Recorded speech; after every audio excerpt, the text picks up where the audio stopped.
Hey y'all! Long time no see. I'm so glad to be back with you, honey.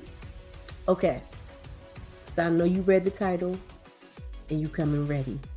You need to know how to deal with a difficult ex.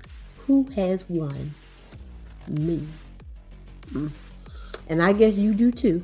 If you are here with me today, friend, and we're going to talk about it, okay? Because there are some ways to deal with a difficult ex without losing your whole mind, dishonoring yourself and the Lord Jesus, okay? So let's get into it, okay?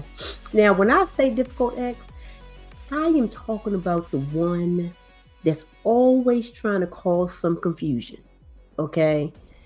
Lying, slandering you to your children or other people who know the both of you. Good cop, bad cop, all of that kind of business. Foolishness. Okay, foolishness. And I will honestly say that if I didn't know Jesus, a whole lot of these things would be handled a different way. I mean it when I tell you, okay? So, I am sharing with you the things that have proven effective over these years, okay? Because he's still the same. How about that? But my peace and my joy are unaffected by foolishness, okay? So I'm telling you from a place, a position of knowing, friend. So listen to me, okay? So we got a few things, some tools to help you. And you know what? I knew I had to come with the word of God. Because y'all will be like, well, hold on. You don't know what he did. You don't know what he said. I know. I might not know. But you know what? It doesn't even matter for real, for real. Because God tells us how we are to conduct ourselves. Because you know what? We aren't responsible for anybody else. You are responsible for you. I am responsible for me. Now they're gonna do what they're gonna do. But we are accountable for ourselves. Okay, friend? So here we go. So the first thing is to remember to focus on being an example for your children. If you have children and you have sweet people, as I do, well, let me see, most days they're sweet. Okay, let me say that. But if you have people, even if they aren't your children, who are watching you walk this out, as we all do, friend, we all do. We have people who are watching how we handle situations to see if we really know Jesus, okay? If we've been with him or not. And so remember, the first thing is to remember to focus on being an example to your babies. Be imitators of God. Ephesians 5:1. I told you I'm coming with the word today because y'all might be trying to say, well, what about this? And what about that? No, no. Mm-mm. So Ephesians 5:1 and 2 says, therefore, be imitators of God as dearly loved children and walk in love as the Messiah also loved us and gave himself for us, a sacrificial and fragrant offering to God. So we need to ask ourselves, are my actions imitating God or not? And you know the answer to that.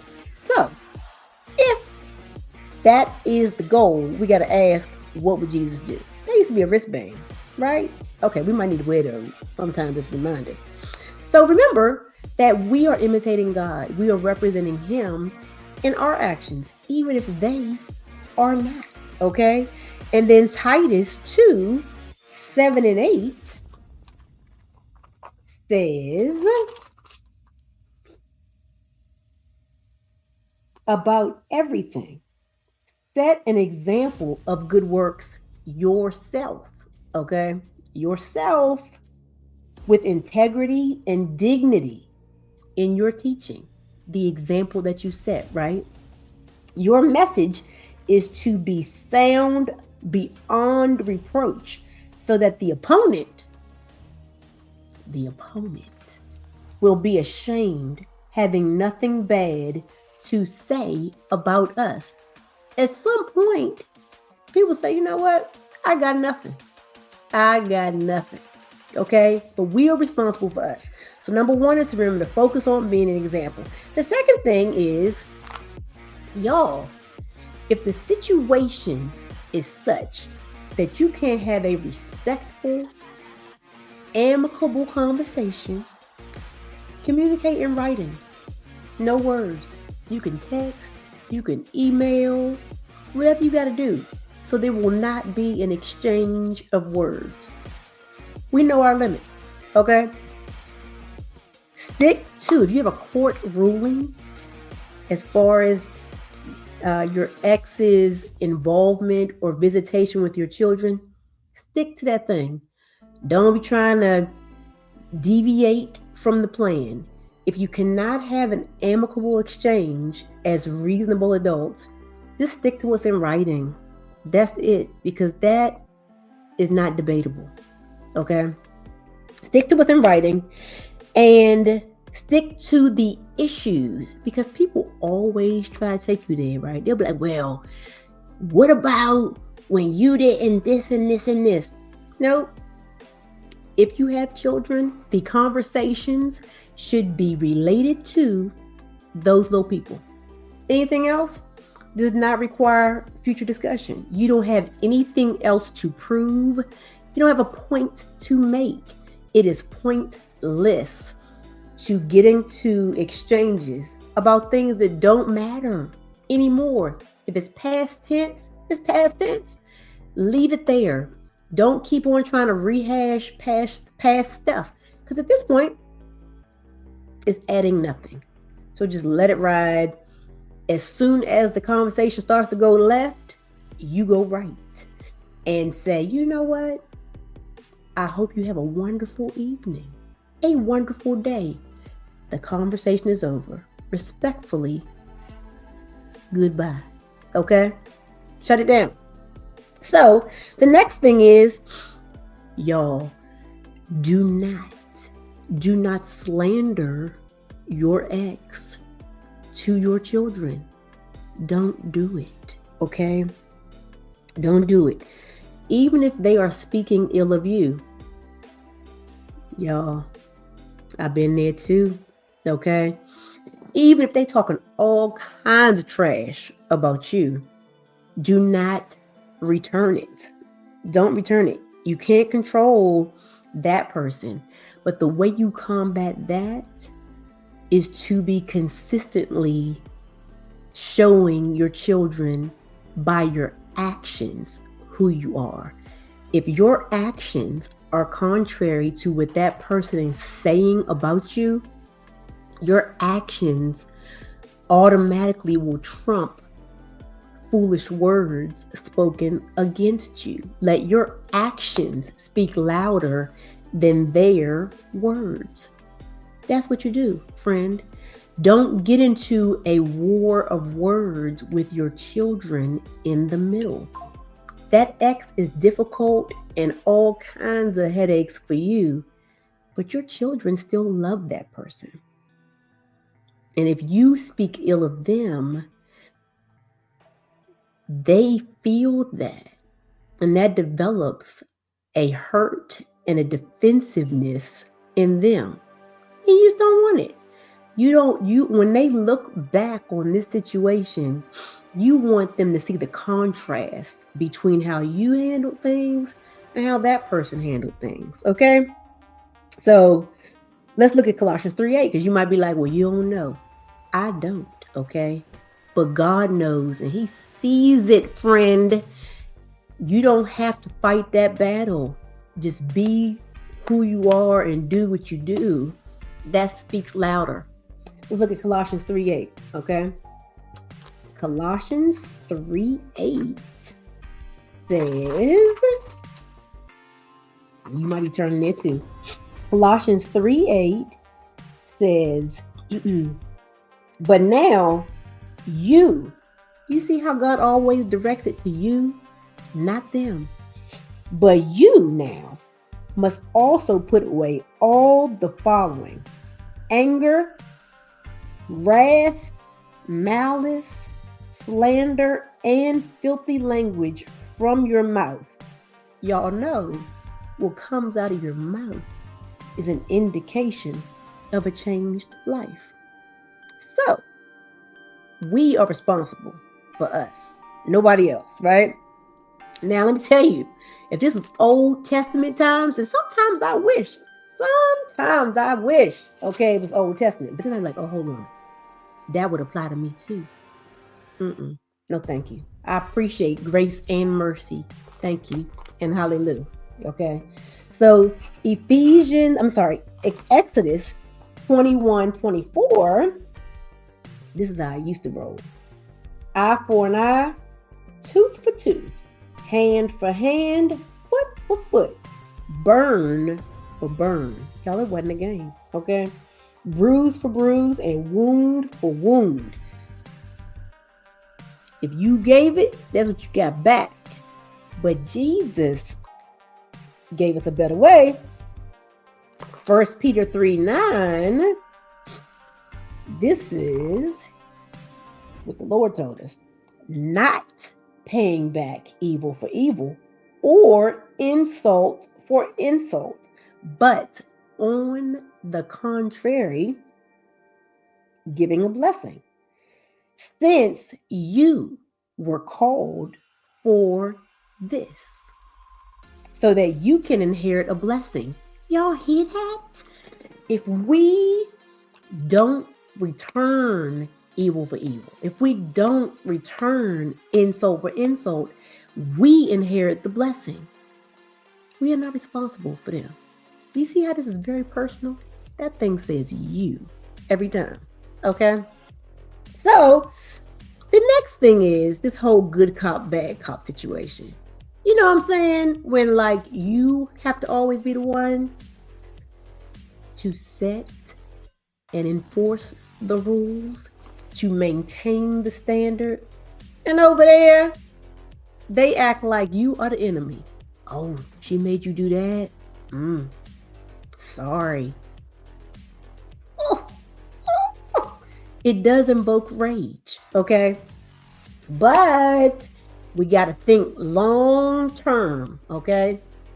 We are responsible for these people that the Lord has blessed us with, okay? And we have to remember the why. We are training up individuals who will represent Him in this earth, so they can't be crazy. And we are the ones responsible for setting the tone, the standard, and helping them to know what time it is, okay? So we're going to take it, okay? If that is what's happening as your children are of age, then you reason it out, letting them know that this is how this is going to have to be for a minute, okay? And that they have to trust you and your judgment, okay? So let's look at Proverbs 15:9. Proverbs 15:9. And that says, Proverbs 15:9, the Lord detests the way of the wicked, but He loves the one who pursues righteousness. If we are training them up in righteousness, in God's ways, sometimes that ain't going to be fun. I mean, the flesh is weak, and this world and our culture is contrary to how we're trying to move in the world. But we are responsible for this mission, okay? And then Isaiah 32:17 says, the result of righteousness will be peace. The effect of righteousness will be quiet confidence forever. Y'all heard me? It really says that right here. Quiet confidence forever. I want that. I know you want that too. We want peace and quiet confidence forever. So we stand on it, okay? Be the bad cop. Be the enforcer of righteousness and rules and standards. It's not in vain. I promise. You read it with me right here, okay? Next, that whole turn the other cheek situation, right? We turn the other cheek by not returning evil for evil, but set boundaries. That does not mean that people get to abuse, mistreat, disrespect you. You still have full rights to know who you are and how you deserve to be handled, spoken to, and treated. And it's okay to say, listen, that's not going to be okay. If we cannot exchange and be respectful, you set the standard and set boundaries and stick to them. And then last, model forgiveness, love, and peace. Okay? Because when we are healed, when we understand and we have a big picture perspective that this is a season, it won't always be like this, then things don't seem so urgent and intense if we can just step back for a minute and think, well, hold on, what's really going on here? And manage ourselves, which is all we can really control, right? Matthew 6:15 says, but if you don't forgive people, your Father will not forgive your wrongdoing. You know what? I'm like, Lord, why I gotta be like that? But that's what he said. We are forgiven by the same measure that we forgive. I'm not saying that forgiveness means restoration. Forgiveness just means you release the hurt, you release the bitterness, because that only hurts you and impacts how you move in the world and limits what God can do in and through you and me. So we have to release that. And then lastly, Romans 12:18 and 19 says, if possible, on your part, you see how you keep coming back to that? That accountability is serious, right? If possible, on your part, live at peace with everyone. Friends, do not avenge yourselves. Instead, leave room for his wrath.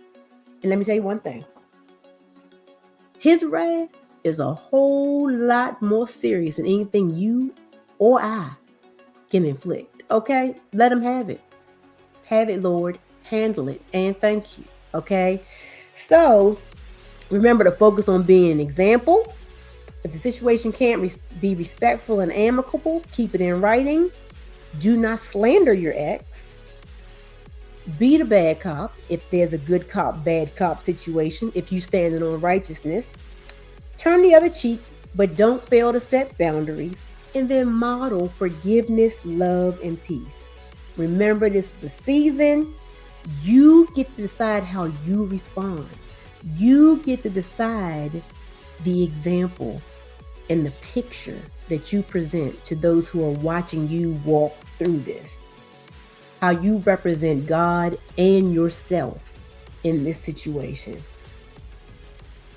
Don't let them take you there, and don't forget who you are in him. Love you. Bye for now.